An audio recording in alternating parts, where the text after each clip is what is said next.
Hi viewers, అందరికీ నమస్కారం. ఈరోజు మన హిందూపూర్ స్పెషల్ మా అత్తమ్మ గారు చేసే ఒక స్పెషల్ వంట ఇది. అసలు మటన్ ముక్కలు అవసరమే లేదు. ఇలా కనుక మీరు పల్లకాయతో ఆరు పొట్లకాయలతో పితికి పప్పుతో చార చేసుకుంటే అసలు ఆ రుచి ఎంతో అమోఘం. ఒక్కసారి ట్రై చేసి చూడండి, మీకే తెలుస్తుంది.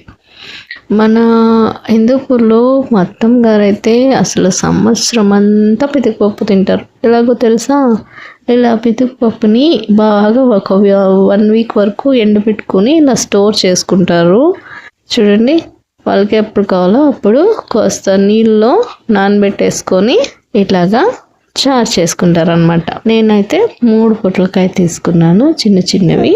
సో ఇలా ఒక చిన్న గ్లాసులో 1.5 కప్పుని పితికిపప్పుని ఇలా నానబెట్టుకున్నాను. ఒక 3 hours నానబెట్టుకునేసి పొట్లకాయ మెత్తగా కాకుండా కల్లుప్పు తీసుకొని పైన బాగా రుచితే ఇలా గ్రీన్గా వస్తుంది. ఎలాంటి పీల్ ఆఫ్ చేయకపోతే మీకు గట్టిగా నోటికి బాగా నమలడానికి దొరుకుతుంది. నంచుకొని తినేదానికి బాగుంటుంది అనమాట.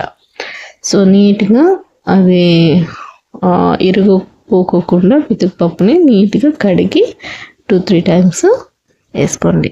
ఈ మసాలా నేను ఆల్రెడీ వీడియో చేశాను, డిస్క్రిప్షన్ పెడతాను, దాన్ని చూసేయండి. సో అలా మసాలా రెడీ చేసుకొని లైట్గా మసాలా వేసేసి సో అందులోకి మామూలుగా అన్ని కారం పొడి, ఉప్పు, గరం మసాలా, పసుపు పొడి అన్నీ వేసేసేయండి. అసలు హిందూపూర్కి మీరు పిల్లని ఇస్తున్నారంటే ఈ ఒక్క మసాలా నేర్చుకొని పంపించండి చాలు. అన్ని వంటలు చేసేసి నేర్చుకున్నట్లే. మా అత్తమ్మ ఈ ఒక్క మసాలా నేర్పించి నన్ను వంట మాస్టర్ చేసేసారు. నాలాగే అత్తగారింట్లో మీ అమ్మాయి 100 out of 100 మార్క్స్ కొట్టేస్తుంది. నిజంగా ఈ ఒక్క మసాలాతో చాలా రకాల వెజ్, నాన్ వెజ్ అన్ని వంటలు చేసేసుకోవచ్చు. అంతే, ఉప్పు కారం కరెక్ట్గా వేసేది నేర్చుకుంటే చాలు వంటకి. అదే పెద్ద ప్లస్ పాయింట్ అన్నమాట వంటలు మంచిగా చేసేదానికి, రుచిగా చేయడానికి. సో పసుపు పొడి అన్నీ వేసేసుకొని గరం మసాలా, ధనియా పొడి కూడా ఒక తగినంత ఒక్కొక్క స్పూను, 1.5 స్పూన్ అలా వేసేసుకొని మంచిగా కలిపేసుకోండి. మీకు ఎంత కావాలో అంత వాటర్ కలిపేసుకొని మీరు కావాలంటే 1 or 2 విజిల్ పెట్టుకోవచ్చు, లేకపోతే అలాగే తెరలేయచ్చు.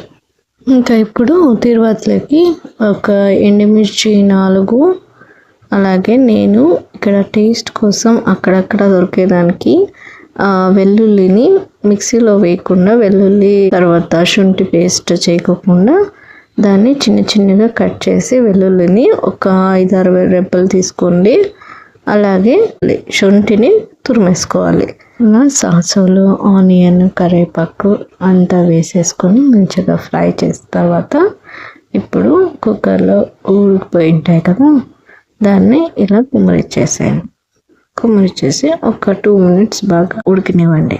అంతే, గుమగుమలాడే పొట్లకాయ మసాలా కర్రీ రెడీ. చపాతీలోకి, ముద్దలోకి, వైట్ రైస్లోకి అన్నిట్లోకి సూపర్గా ఉంటుంది. ట్రై చేసి చూడండి. Thanks for watching.